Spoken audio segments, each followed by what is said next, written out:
Ball kept alive, played in front, jump low, took it out of midair, and we are tied. It's Higuain, he could score again, and he has, and it's a gift. This takes a deflection, and it's in, a reaching back, Yarbrough, he couldn't make the save. You talk about crazy, this is a crazy game. Happy Saturday, everyone. Yes, weekends still exist. Welcome to MLS Today, presented by AT&T. We've got an amazing weekend of soccer coming up. We are going to get you started. As you see, I am David Goss, joined by Brian Dunseth. We've got Frankie Amaya, goal-scoring hero from FC Cincinnati, coming up a little bit later for you. We're going to break it all down, what's been going on, what we expect. Dunny, you excited to be here? I'm excited. We have VAR controversy. We've got some ill-disciplined players being called out. We got a dogzo. And by the way, we got some goals and some stout defensive performances. So some ups, some downs, some good, some bad, some ugly. I'm excited to take a look back.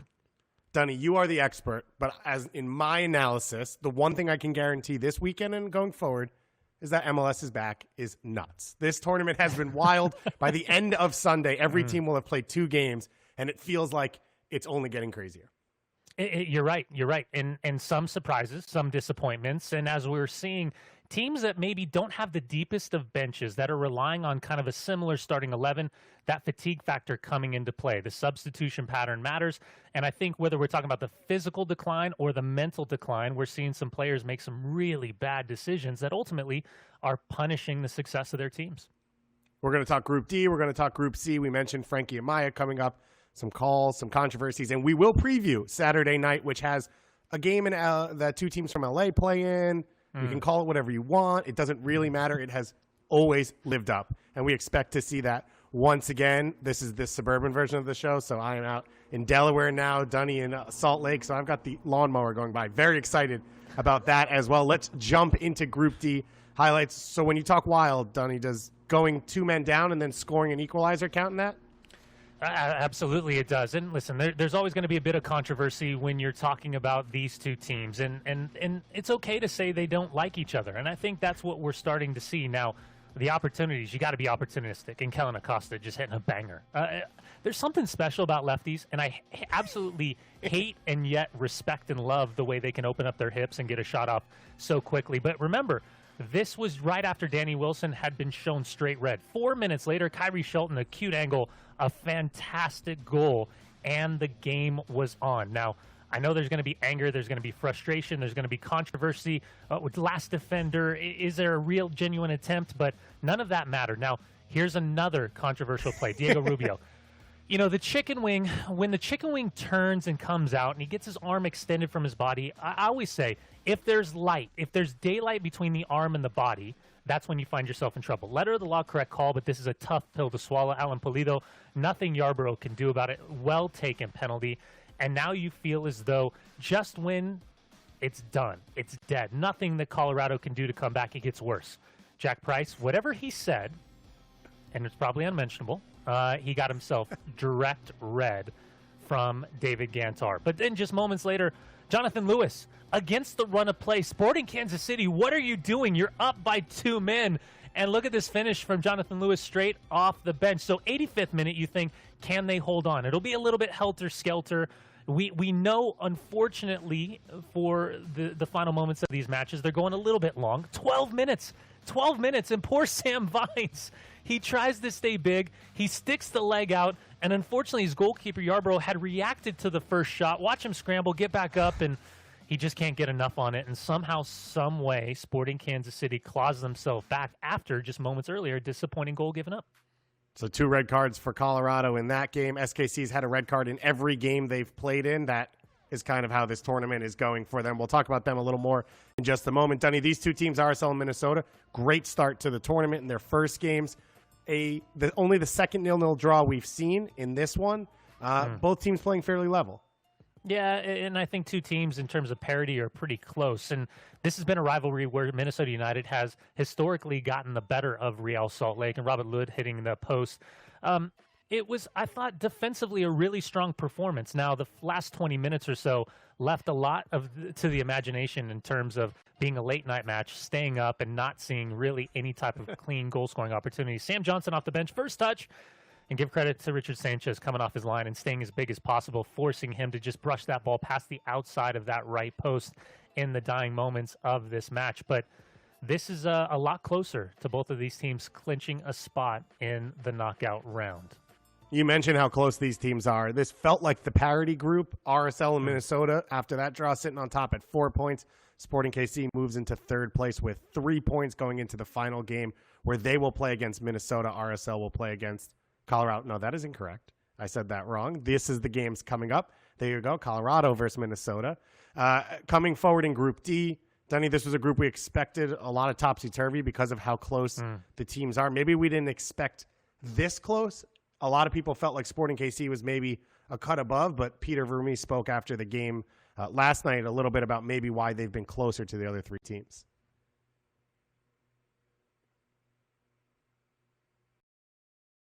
Honestly, our training was a disaster.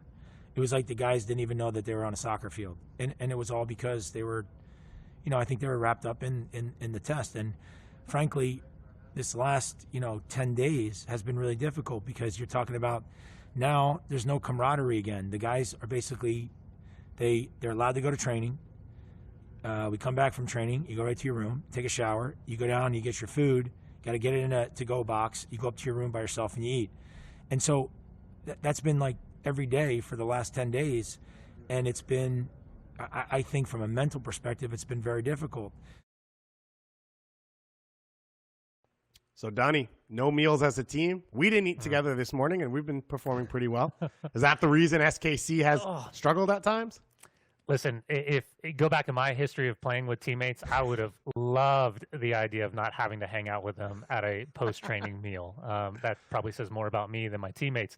But listen, I get it. What Peter Vermes and Sporting Kansas City as an organization has built, you go into the training facility and you spend all day together. This is kind of the culture and the bonds and the brotherhood that they've created. So from that explanation, I can understand kind of a blip in kind of the preparation and the recovery process to get in between all of these games. What we saw from SKC last year was a team that dominated teams, passed teams to death, but couldn't finish. And when they did, they couldn't hold leads. They went out, they got Alan Pulido, they got the big money player. Kyrie Shelton's been on fire, and yet they've still struggled to maintain leads in this competition. Is this a different SKC? What's wrong? What's the fault line? Yeah, I think when you're looking back last year, you hope it's an anomaly, right? You hope it's an anomaly of a season with regards to their participation in CONCACAF Champions League. What I see this year, they went out and they dropped a boatload of money. They backed the Brinks truck up to bring Alan Pulido. But I think also Kyrie Shelton coming back from Paderborn was also a huge addition to this side. Now, the question that I have is defensively. In the transition defending part of Peter Vermes' setup, are we going to see the Sporting Kansas City that we always had expected, a team that defensively just wasn't going to give up a lot of chances? That remains to be seen, because I still think at times there's a bit of naivete. It's self-inflicted, and one would hope that they're able to kind of tighten up what are some of these new relationships in the back line. And maybe that goes to Peter Vermes, the team not being as close as he expected. Obviously, at this point in the year, and maybe not as close as other teams inside the bubble. It's a team that's, I don't want to use the word soft, but I just did at times, and that's been one of the problems. Punchech has come in, and we saw what Jonathan Lewis did to them, down 2 men at the end of that game. Yeah, and it's all about the range, right? And I know if you're a Sporting Kansas City fan, you don't want to talk about the departure of Iko Para, but that is a significant talking point because of the partnership that he had alongside Matt Beasler. Now, we're now on essentially the third center back since Iko Para has departed. So the question is not just the range of athleticism across the back line, but it's that instinctual understanding between center backs. And as we know, Graham Zusi's gone. He's like Frankie Hayduck. He's got iron lungs. He's just going to go. So the balance then falls on Elie and it falls on Roger Espinosa. So listen, they're going to be a good team. They're going to be a team that's going to be a playoff contender team in the Western Conference. But I think it also speaks volumes to how competitive the West is going to look this season. Looking for center back. So, Dunny, if you get a text from the New Brunswick, New Jersey area or Kansas City, that's Peter Vermes. Yeah. Looking for a little help. On the flip side of this game, the Colorado Rapids, let's just say in our little circle, was a trendy pick to go deep in this tournament. We interviewed Robin Fraser on Extra Time. There was a lot expected of them. They're 0-2 in this competition. Was everyone wrong, or has it just been unlucky? I think what gave us so much hope was the start of the season in these 2 games, and then building off the backside of a team that was left dead and buried in the playoff hunt, and all of a sudden came within, 2 or 3 points of actually making the playoffs. So I think we had a lot of this momentum idea behind Robin Fraser and what he was building. Now, I think what we've seen in these last 2 games are individual mistakes that have been punished, and that happens, right? You're going to have these small little mistakes, but I think what's happening is you're seeing a little bit of discipline issues. You're seeing a little bit of anger by finding themselves chasing the game. And I think you're still seeing the evolution of the product on the field. And this is a roster that I don't think is by any means a finished product when it comes to what the 2020 season looks like. But I also think that Robin Fraser, there's things to build on. He can go in hard and say, not good enough, not good enough, not good enough. But he can also say, hey, guys, we're actually playing some good soccer. We're playing some good football. So I think this is a team that is going to evolve over the season to ultimately, David, be one of those teams that nobody wants to play against because you're not sure which Colorado team you're going to be facing. I think a lot also is they knew they were going to play home games at altitude and away games probably sit deep and counter. Good and point. now you come down to Florida with expectations, and it's maybe thrown them off of who they are and what they need to do. And, of course, tournament soccer, you go behind early in first game, and everything changes. Alan Pulido, of course, pretty dangerous player to play against as well. Let's move across the Rockies to your area, RSL against Minnesota. And we said it, maybe 2 teams that were okay in that second half, getting that point and putting themselves on 4 points in the driver's seat going forward. But I was impressed by first the second game of the season against Red Bull at home in Rio Tinto, and then that performance against Colorado for 45, 60 minutes. This team, it's hard to put your finger on what they do well, but when they're on, they can be one of the best to watch and one of the most dangerous in MLS. You're around, you know Freddie Juarez, you know what this group is. What makes RSL good when they're going well? They pass the eyeball test. And it's a simple eyeball test. It's about possession with purpose, the triangle passing, the moving off the ball, getting numbers forward in the attack. And that's kind of what they've made Rio Tinto, kind of that fortress identity. But the challenge has been to go on the road. And can you, and we saw this back in the day of Jason Kreis and that incredible group that he had with the Diamond Formation. They didn't care whether they were at home or on the road. Now, the game itself in Major League Soccer has transformed tremendously since those days. So for me, the challenge was, can you play with a real number 9? Not the false number 9s, not the Luis Silvas, not the Corey Bairds or the Demir Krylocks.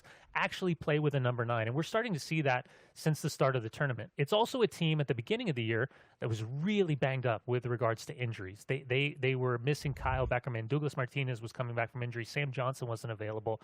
Giuseppe Rossi had just signed. Justin Merrim just a few weeks before. So I think what we're seeing now is a better complement of players, but last night was a really good matchup. If you're a neutral, it's not pleasing on the eyes, that matchup, because they're 2 teams that are really defensively sound. But I think if you had asked Adrian Heath if he would have been content with a point, he probably would have tried to slap you, because Adrian Heath is never content with just a point. But for Freddie Juarez and company, the bigger question, Albert Rusnak going down with that hip pointer, hip flexor issue, and not being able to play. You've got Justin Merrim coming in, but it's not the same. Good player, but doesn't have the same type of kind of centralized influence that Albert Rusnak has in this side. That RSL depth will be questioned. Let's take one more look at those standings. And, Dunny, could I argue for RSL, maybe the team is the star? There you go. I don't think you'd be wrong, considering that mantra has been sticking around this team for a long, long time. And maybe that's a byproduct of not going out and spending monopoly money like other teams. But it's a well-built roster. And this is right now, I think, a really positive step forward. Just 1 goal conceded in the first 4 matches for Freddie Juarez, a win and 3 draws. These are building blocks for the rest of the 2020 campaign. But Amaya, Frankie Amaya with a bolt from the blue. The teenage Tyro, the first pick in the 2019 Super Draft, took a swing with his left and has landed a potentially knockout blow. Frankie Amaya, a player with a ton of potential. The game-winning goal for FC Cincinnati against Atlanta United just a few days ago. The number 1 pick in the 2019 Super Draft, the first player ever selected by FC Cincinnati as a Generation Adidas player, and of course a former US U20 CONCACAF regional champion. And Frankie Amaya will be our AT&T call to the field, joining us from the media hub inside the bubble. Frankie, coming off that big goal, I got to ask you one big question, though. You must be in your element. You are, I know, a high-volume gamer, posted up in a hotel, playing soccer, plenty of time to do whatever you want in the hotel room. You've got to be in heaven. I am. It's the same thing. I live in the same lifestyle. I'm just playing soccer, going to training, going back to the hotel, and playing some Call of Duty Warzone. It's the same thing, spending much time there, cutting hair a little, and that's it. That's the normal routine. Your Frank, barber? Yeah, I'm starting to cut hair, and I mean, I'm getting better. I'm getting better. I love it. I love it. Gas needs a fade, by the way. Hey, Frankie, take us back through the game. You know, that moment where you hit that banger. You're 25 yards out. It ends up being the game winner. Kind of the importance of the relative importance of understanding the moment and celebrating that moment, but also kind of a unique stepping stone in kind of your career trajectory. Yeah, I mean, I have like maybe 27 games and 27 games without a goal or an assist. It was very frustrating the whole season, you know, last year. But I mean, yesterday we got the win, and I got my first goal, and honestly, it felt amazing. I think it changed the confidence in the group and the willing to win in the group, and hopefully we carry it on to New York Red Bulls. Jaap Stam coming in just a few weeks ago, so it hasn't been long, but he's a legend in the game. So we're going to have to ask you about him. What's he said to you? What's his focus been for you of how to fit into his system and how to improve your game? Yeah, I mean, he comes in maybe 4 weeks. We only have 4 weeks with him. He already looks like a good guy, and obviously he's a good coach, and I mean, he's a legend of the game.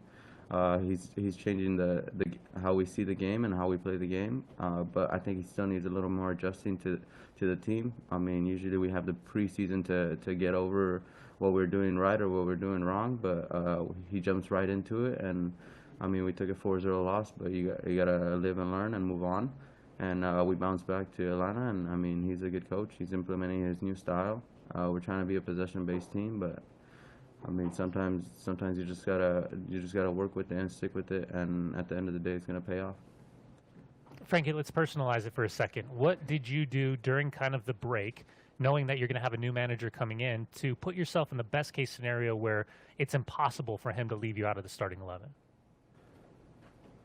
Yeah, I mean, it's been hard. You know, we've had 4 coaches this whole year. It's hard to kind of keep on proving yourself to the next coach and knowing, well, I don't know when you're going to have a next coach, but I mean, for me, it really doesn't matter who's the coach. You know, I'm going to keep on working hard, and I'm going to keep on outworking other guys, you know, because that's just the type of player I am. I don't really take that much days off, you know, just when my body needs it. But I mean, I've always worked hard, and whoever's the coach, I'm going to keep on proving myself and trying to do the best for me and my family, you know. You're a guy who likes to get on the ball. You're comfortable in those positions. Central midfield, you're now playing alongside Haris Medunjanin, one of the best passers maybe in MLS history, and CM de Jong, an Ajax legend. What have you learned from those two? What's the conversations like of how to read the midfield, what to do with the ball, how to react to the game? Yeah, I mean, Haris has a ton of experience. He's probably the best technique I've seen so far. I mean, he's a little bit older guy, but I mean, his technique is flawless, and I mean, you could just see his positioning, how he positioned himself, how smart he is reading the game, you know. Sometimes, you know, he's a little older guy, so he has to, like, find different ways to get the ball and go behind. And sometimes people don't notice how smart he is with his movement and on the ball. And then Sim, of course, he's played at Ajax for a long time, maybe in the Premier League. And I just see his movement, his first touch is insane, how he takes it away from pressure, how he reads the game. And to be practicing with him every day, I just watch him and observe him playing behind him and trying to learn new things to adapt to my game. Frankie, it's always a roller coaster of emotion throughout the course of a season. You never get too high, never get too low. But coming off the loss against Columbus and then getting a W and 3 points against Atlanta United, how does that kind of reset the mentality of being super frustrated about the previous result, being proud about the recent result, but then knowing you've got to continue to do your business to get out of this group stage? Yeah, obviously the result against Columbus was a huge loss. You know, losing 4-0 in the first game is not the best thing. but I mean, we bounced back. This is a tournament anybody can advance, and we bounced back to Atlanta and we won 1-0, and now it gives us confidence. But the work is not done. We have to get a win against Red Bulls to secure the result in the next round. Take us into that game. New York Red Bulls started with a win against Atlanta as well. This is the team you played week 1 of the MLS season when we thought it was all going to be normal. What's the job for you in this game? What's the matchup that you see that you guys need to exploit to try and get that result against New York Red Bulls? Yeah, I mean, New York Red Bulls is a really high-pressing team. You know, they live on the counterattack and winning in their half, and they live on you making mistakes to counter and score that goal quick and sit back and try to keep on pressing, you know. But I mean, I think we're gonna let them sit back or just keep possession to the best extent, you know. And I mean, it's different because we have some injuries and guys that are coming back, and we'll see what the starting lineup is and what we bring to the table. Well, Frankie, we appreciate you taking the time here. Your first appearance on MLS Today after your first goal, so it all works for you. Once you get Great rolling, goal, that confidence, you just stick in that zone, right? Yeah, I hope so. You know, I've been working hard for this, and hopefully we keep on improving and getting better as a team and as an individual. Just hit, congrats, man. perfect shots from 30 yards out every once in a while, and we'll all be good. We promise. Frankie, thanks for taking the time. Stay safe. We appreciate you coming on the show, and good luck against New York. Yeah, Thank thanks, you for Frankie. having me. Thank you. Bye.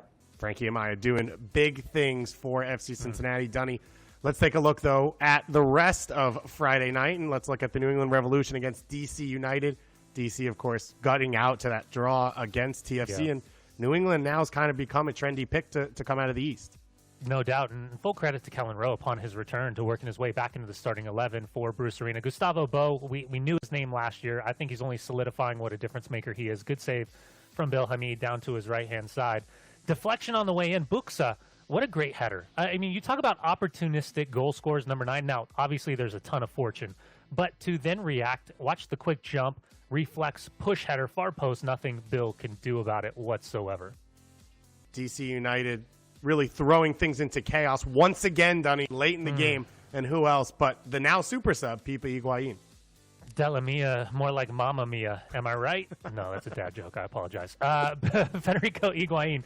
You know, it's the scoop the other day. Now it's underneath the armpit of Turner. This was gifted. Bruce Arena was angry. He was frustrated, and rightly so. This should have been a full 3 points to the New England Revolution. Instead, points split after an individual error. But give full credit to Ben Olsen and Higuain for that finish to level this scoreline.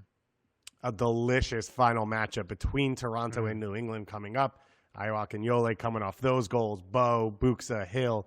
Almost as good to watch. For the Revs, is that the core? Is that what has everyone so excited? Is that those 3 attacking pieces playing together? Yeah, no doubt. I still think there's a question mark at the center backs. And it's easy, right? You point out the simple mistake that leads to the goal, that leads to dropping points. That's low-hanging fruit. But I think in transition, if you looked at this team, that is most definitely the position that I feel as though they could strengthen and that they have to at least address. Mencien, if he's fit or if he's injured, that's always going to be the question about the run of games. But listen, Bruce, whatever Bruce has done, it's not just on the field. It's the fact that Bruce has 3 designated players in the starting 11, and he's got the crafts to open up the checkbook. That's a win-win. Win-win for Bruce Arena and for Major League Soccer as a whole. They have been fun to watch. They are a 3-headed monster for sure. They love to play together. The way they all move and interchange is beautiful to watch. Speaking of beautiful, you got to bring up Pipa Higuain. We saw the goal. You mentioned the chip last game. The question has to be asked. DC has been down 3 goals when he's not on the field, and they're up 3 goals when he is on the field. Is this a guy, even at his age, that should be a starter? Listen, most definitely can be a starter. Should he be a starter? It depends on how Benny Olsen's looking at the future. If Ola Kamara, once he gets fully fit, the expectations are for Ola Kamara that he's a 20-goal-a-season goal scorer. Well, that means Flores on right and underneath. You've got Gressel, who comes up from DC United. You have Assad on the other hand. Now, is there a way for Ben Olsen to create a formation that can get both Flores and Higuain on the field at the same time? Higuain is more of just a pure creator. I would put I would say that Flores is more of like a Sebastian Blanco. Really good player, but needs someone to kind of help him. And that's where the Valeri combination comes into play. So there is a challenge for Ben, but I'd also say at this stage of his career, coming to DC United, knowing there's kind of a transition into the staff, into what his next phase looks like for Higuain, he has to be comfortable, or at least understanding of, quote unquote, being the super sub. If that's his role, lights out. But at some point, Higuain's going to look and say, guys, when I'm on the field, I am the difference maker. We score goals. I want to play. So Ben's going to have a management issue to think about throughout the course of this season. Yeah, Pipa didn't sign for a while because he was kind of looking for that spot to take the next step in his career.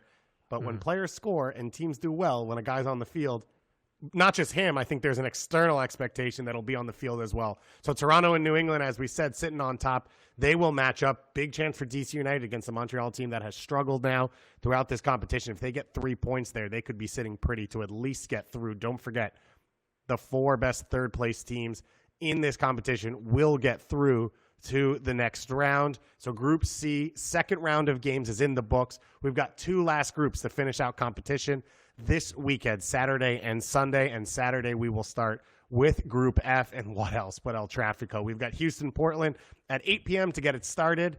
And that man, Chicharito, his first opportunity to play against the black and gold for the LA Galaxy, stepping into this one, 10:30 p.m. Eastern time on ESPN, TSN, and Tevias Sports. It is the game that everyone had circled when the draw came out. Charlie Davies pulling names out of ping pong balls up in Massachusetts, and he set this one in motion, and it is something that everyone's excited about, whether Vela's in there or not, because Dunny, every time these two teams match up, it has been incredible. It has been chaotic. Mark Anthony Kay here on local radio in LA saying, I think in turn it'll actually benefit us playing the LA Galaxy in the bubble. If you look at the Galaxy in the last couple of years, they feed off the rivalry where they have to create these billboards and they have to say this and that in the media, and now they can't really do that. It sounds like a quote from Bob Bradley himself almost, Donnie, of now it's pure football. It's all about the 11 players on the field and a chance to face off against each other, and you got to think it's a good matchup for LAFC. It's a great matchup for LAFC, and I listen. The bubble's going to make it different. It doesn't need the billboards or any of the external conversation. The bubble makes it different with this rivalry because whether it's down at home for the LA Galaxy or it's at home for LAFC, there's an intensity, there's a vibe, there's a feel. It's all amped up. I was more interested to see El Traffico post Zlatan because this was always built up Zlatan versus Vela. Now it's Chicharito and Vela. I don't know. You're talking about, for me, being from Southern California, a hometown kid, watching this rivalry kind of be organically created.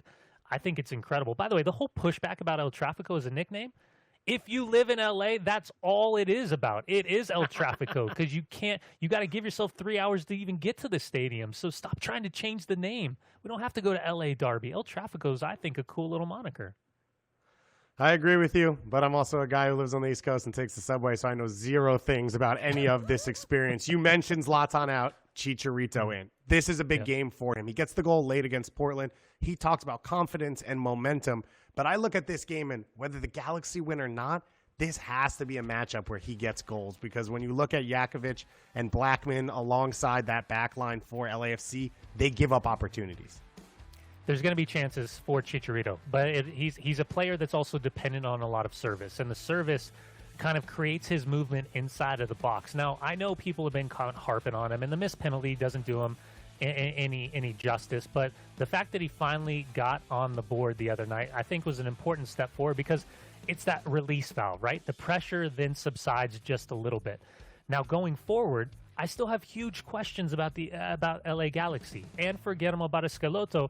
As much as you want to make out about Zlatan, and more Zlatan, and building everything around Zlatan, and was Zlatan good for the locker room? None of that matters.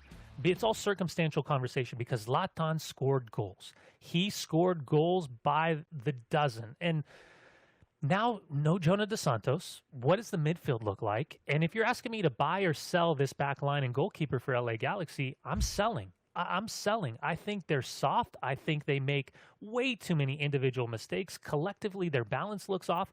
And this is going to be an LAFC that even if they concede goals, they're going to create so many chances in the run of play. So this is going to be this will be a glaring moment in time for LA Galaxy early in the 2020 season and for Schelotto, because if this gets out of hand, his substitution patterns will be the focus after the final whistle. Rossi and Brian Rodriguez got to be drooling a little bit for this matchup. The opportunities they're about to get. Hence why Mark Anthony Kaye can say kind of whatever he wants in interviews. But you mentioned Zlatan. You mentioned Chicharito. There's greatness to what Zlatan does. We see him still doing it with Milan and Serie A. At the same time, you hear the stories, how tough he can be around in training, how hard he can be to play around him. In your experience playing, which one would you rather be on? Which Galaxy team would you pick yourself for, 2019 or 2020? Yeah, see, I like dominant personalities. I like guys that want to be the center of the show. I've always been, throughout the course of my career, I'd always been kind of around those dominant personalities. And so I always thrived around them because I thought they were kind of these unique individuals that wanted everything on their shoulders. And so you could feel that emotion. You could feel that vibe. They pulled everybody up. For Chicharito, the biggest struggle is going, and listen, Pavone is phenomenal. But the question then becomes, it's more of the collective as opposed to the individual. And I know Chicharito was brought in to score goals, but it's going to change the complexion of the way the LA Galaxy play. Now, Sasha Kljestan, great free agent addition in the offseason. Still got to figure out Joe Corona's role. What's going on with Sebastian Lletget and how he plays. And again, with no Jonah Dos Santos, you don't have that link in the midfield. The guy who can literally break you out into attack, but also can kind of fortify you defensively. I think it's going to be all about the outside backs. Insua on the left, Felcher on the right. Does Araujo get the opportunity? And then again, movement in the box. That for me has been the biggest breakdown. Touch tight in the box for LA Galaxy defenders have been an issue. And when you've got numbers and players that are all over the place, and Bradley Wright Phillips or a Diamande, I mean, it just never stops for LAFC. So if you're buying or selling, buy LAFC. I think you got to sell the LA Galaxy. Let's talk about LAFC, because you look at this competition and a lot of unknowns. We've never done anything like this in a world we've never been in before.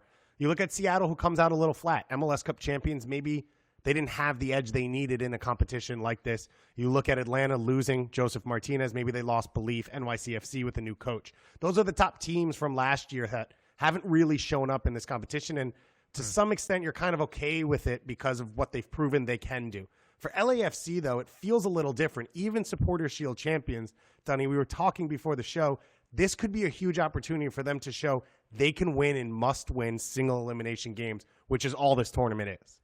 Yeah, and it'll be important to do that, I think, internally without Carlos Vela. Now, there's a dark passenger with LAFC, and that, unfortunately, is being knocked out in the playoffs. So however you slice it, when you look at Real Salt Lake or you look at the Seattle Sounders last year, this is one of the most consistent performers in Major League Soccer, LAFC. And on top of that, their style of play is fantastic. I think everybody kind of aspires to have that style where it doesn't matter. You're at home, you're on the road. It's about LAFC. It's less about the opponent. They respect them, but they're going to go about their business. It doesn't matter. But that dark passenger in the background is going to be like, hey, you were great, but when it gets to a knockout tournament, look what happened. That's what they have to shed, is ultimately lifting a trophy. And they understand that, and they're okay with that, and they understand that criticism. But in a tournament like this, I don't think it replicates, but what it will do is it'll kind of give them that foundation, that if they can go into these knockout round type of games, that they can still play their football, but they can kind of exercise their demons. And exercising their demons are being knocked out in the playoffs, which I think back-to-back years, they were arguably the most dominant style in Major League Soccer. Let's be real. A team like TFC wins this, great, but you're not surprised. LAFC wins this. They walk out, as you said, being able to say, we actually are a better team, because they spent all last year rolling over everyone, but you could always throw in but can you do it in the playoffs? And it happens against Seattle, as you said. Yeah, you're right. Yeah. It hangs over them every single moment they have. The other thing that hangs over them is beating the LA Galaxy, which they finally did in the playoffs last year, but they've got to start to do it consistently, and they will have that chance tonight. 10:30 p.m. Eastern Time, ESPN, ESPN Deportes, TSN, TVA Sports, basically everywhere else. Tonight we'll get started with the Portland Timbers against the Houston Dynamo, 8 p.m. Eastern Time on ESPN, TSN, and TVA. The Portland Timbers starting out with a win, the Houston Dynamo going up 2-0 against LAFC. couldn't get it done. So for Houston, this is a big opportunity to keep themselves alive in the group and an opportunity to push forward into the knockouts. And the Portland Timbers will look to continue on their winning ways that they did against the LA Galaxy. This will be a fun one. And after all these games, you can come back again tomorrow, 11 a.m. Eastern time on MLSsoccer.com, Twitter, everywhere else. MLS Today presented by AT&T. Dunny will join Jill Chisakovich to break down El Traffico, to preview our final round of second group stage games. I'm going to hang out with my friend Piper here, Dunny, and just relax and watch the game. I don't have to work. I get to enjoy the soccer for a day. Good for you.